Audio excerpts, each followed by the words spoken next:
एक बार की बात है कि एक जगह दो राजा राज्य करते थे।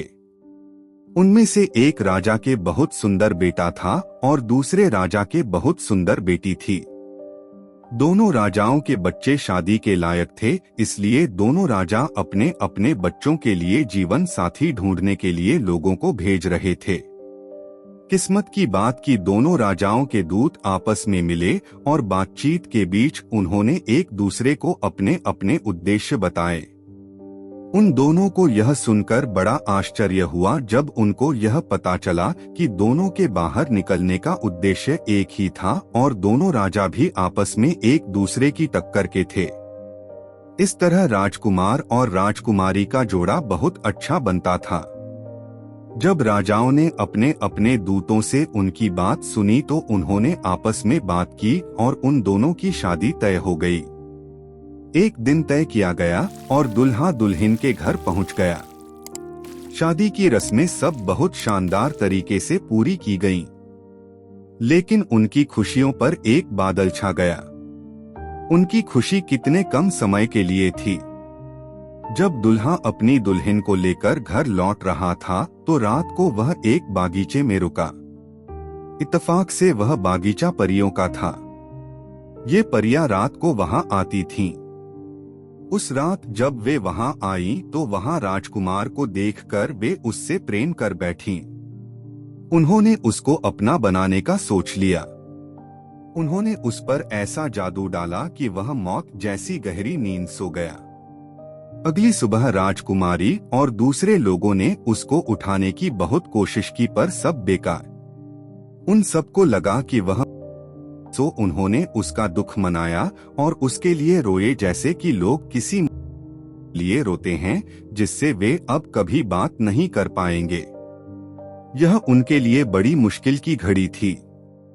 तभी वहां पर सूडाब्रोर और बूडाब्रोर दो चिड़ियां आईं और जहां लोग राजकुमार के लिए रो रहे थे उस जगह के पास ही एक पेड़ की शाख पर आकर बैठ गईं और आपस में बातें करने लगीं।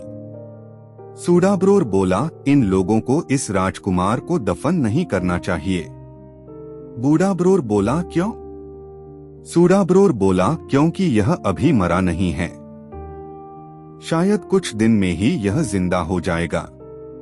उनके ये शब्द राजकुमारी के कानों में अमृत की तरह से पड़े।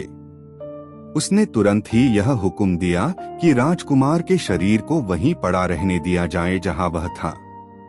उसने उन सब से यह वायदा किया कि वह इस हुक्म की वजह उनको बाद में बताएगी। इस हुक्म के अनुसार राजकुमार के शरीर को उसी बागीचे में छोड़ दिया गया और बाकी सब लोग अपने अपने घरों को चले गए। दुखी दुल्हन और उसकी तरफ के लोग एक तरफ चले गए, दूल्हे की तरफ के लोग दूसरी तरफ चले गए। राजकुमारी के माता पिता को अपनी बदनसीब बेटी की बदकिस्मती की बात सुनकर बहुत दुख हुआ। राजकुमारी भी दिन रात रोती रहती। कोई चीज उसको कोई आराम नहीं दे पाती। हर पल वह राजकुमार के लौटने की बाट तकती रहती पर वह तो आया नहीं। आखिर जब उससे अपना दुख और नहीं सहा जा सका तो उसने अपने पिता से महल छोड़कर इधर उधर घूमने की इजाजत मांगी जहां भी उसकी इच्छा होती। हालांकि राजा उसको इस तरीके से कहीं जाने देना नहीं चाहता था पर अपने मंत्रियों की सलाह पर उसने उसको जाने की इजाजत दे दी। मंत्रियों का विचार था कि अगर राजकुमारी इसी तरह से यहाँ कुछ दिन और रही तो कहीं वह पागल न हो जाए।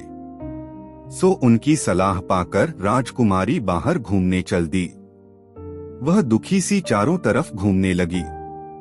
हर आने जाने वाले वह पूछती रहती, क्या तुमने राजकुमार को कहीं देखा है?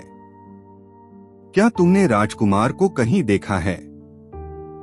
इस तरह घूमते घूमते और राजकुमार के बारे में पूछते पूछते उसको कई दिन बीत गए पर कोई भी उसको राजकुमार के बारे में कुछ न बता सका। आखिर उसको एक बूढ़ा मिला।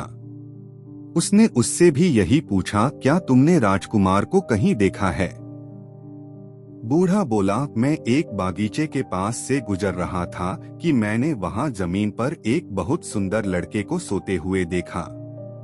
मुझे यह देखकर बड़ा आश्चर्य हुआ कि उस नौजवान ने आराम करने के लिए ऐसी जगह क्यों चुनी, सो मैं वहां रुक गया। कुछ पल बाद ही मैंने कुछ परियां वहां आती देखी। उन्होंने उसके सिर के नीचे एक जादू की छड़ी रखी तो वह तो उठकर बैठा हो गया और उनसे बातें करने लगा। कुछ देर बाद उन परियों ने वह जादू की छड़ी उसके पैरों के नीचे रखी तो वह फिर से लेट गया और सो गया। मैंने बस यही देखा। मेरी तो समझ में आया नहीं कि इस सब का मतलब क्या था।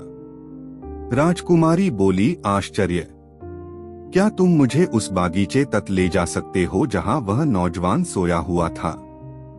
बूढ़ा बोला, हाँ हाँ क्यों नहीं, कहकर वह उसको उस बागीचे की तरफ ले गया जहां वह राजकुमार सोया हुआ था। जब वे वहां पहुंचे तो राजकुमार का शरीर वहां दिखने में बेजान जैसा पड़ा हुआ था। राजकुमारी ने देखा कि जादू की छड़ी अभी भी राजकुमार के पैरों के नीचे रखी हुई थी। उसने तुरंत ही वह छड़ी उसके पैरों के नीचे से निकाल ली और उसके सिर के नीचे रख दी। जैसा कि उस बूढ़े ने उसे बताया था, वह राजकुमार उठकर बैठा हो गया। उठते ही उसने राजकुमारी से पूछा, तुम कौन हो? राजकुमारी बोली, मैं तुम्हारी पत्नी हूँ। क्या तुम मुझे नहीं जानते? राजकुमार ने पूछा, तुम यहाँ आई कैसे? राजकुमारी बोली, इन बूढ़े बाबा की सहायता से, कहकर उसने उस बूढ़े की तरफ इशारा कर दिया जो डर के मारे कुछ दूरी पर खड़ा था। वह फिर बोली, आओ उठो और जल्दी से इस भयानक जगह से कहीं दूर चलो। राजकुमार बोला, अफसोस, मैं नहीं जा सकता। परियों को मेरे यहाँ न होने का बहुत जल्दी ही पता चल जाएगा। वे मेरे पीछे पीछे आकर मुझे ढूंढ लेंगी और मुझे, अगर तुम मुझे प्यार करती हो तो यह छड़ी तुम मेरे पैरों के नीचे रख दो और यहाँ से चली जाओ। नहीं, कभी नहीं, ऐसा नहीं हो सकता। राजकुमार बोला, तो फिर ऐसा करो कि तुम इस पेड़ के खोखले तने में छिप जाओ, क्योंकि तुम यहाँ सुरक्षित नहीं हो। परियां यहाँ कभी भी आ सकती हैं। राजकुमारी ने वैसा ही किया। जैसे ही वह पेड़ के खोखले तने में जाकर छिपी, परियां वहां आईं। उनमें से एक बोली, ओह, यहाँ किसी आदमी की खुशबू आ रही है। दूसरी बोली, लगता है यहाँ कोई आदमी आया है। कहकर 2-3 परियां उस आदमी की खोज में इधर उधर गईं जो उनकी जगह देख गया था, पर उनको कोई मिला नहीं। उसके बाद उन्होंने राजकुमार को जगाया और उससे पूछा कि क्या वह किसी आदमी को जानता था जो उसके आसपास घूम रहा हो। राजकुमार ने साफ मना कर दिया कि उसने किसी आदमी को वहां आसपास घूमते नहीं देखा। वे बोली, पर हमारा पक्का विश्वास है कि यहाँ कोई आदमी आया था, क्योंकि आदमी की खुशबू हवा में फैली हुई है। कोई बात नहीं, हम लोग कल यह जगह छोड़कर किसी दूसरी जगह चले जाएंगे। सो अगली सुबह परियों ने सारा बागीचा देखा, क्योंकि वह बागीचा बहुत बड़ा था, और अपने लिए कोई दूसरी जगह ढूंढ ली जहां उनको लगा कि वहां कोई आदमी नहीं आ पाएगा। जब वे वहां नहीं थीं, तो राजकुमार ने राजकुमारी से कहा, प्रिय, अब तुम क्या करोगी? वे मुझे किसी दूसरी जगह ले जाएंगी और मैं फिर तुम्हें कभी भी नहीं देख पाऊंगा। बहादुर राजकुमारी बोली, नहीं, ऐसा कभी नहीं होगा। तुम देखना, मैं कुछ फूल इकट्ठा करूंगी। तुम जब यहाँ से जाओ तो इन फूलों को अपने पीछे पीछे बिखेरते जाना, जिससे मुझे पता चल जाएगा कि तुम कहाँ गए हो। कहकर राजकुमारी ने राजकुमार को एक खास किस्म के फूलों का एक गुलदस्ता ला कर दिया। राजकुमार ने उन फूलों को अपने कपड़ों में छिपा लिया और राजकुमारी फिर से अपने उसी पेड़ के खोखले तने में जाकर छिप गई। कुछ देर बाद परियां फिर वहां आईं और राजकुमार को उन्होंने अपने पीछे पीछे आने के लिए कहा। जब राजकुमार उनके पीछे जा रहा था तो वह फूल अपने पीछे फेंकता जा रहा था। अगले दिन राजकुमारी उन फूलों के सहारे चलती गई जब तक कि वह एक बहुत बड़ी और शानदार बिल्डिंग के पास नहीं आ गई, जो एक महल की तरह लग रही थी। यह एक देव का घर था जिसने परियों को भी बहुत तरह के जादू सिखा रखे थे। राजकुमारी बिना किसी डर के उस महल में अंदर चली गई। उसने देखा कि वहां अंदर तो कोई भी नहीं था, तो वह सुस्ताने के लिए एक नीचे से स्टूल पर बैठ गई। करीब 1 घंटे के बाद देव आया। राजकुमारी को देखकर उसने सोचा कि शायद वह उसकी बेटी है जिसको एक दूसरा देव जबरदस्ती उठाकर ले गया था।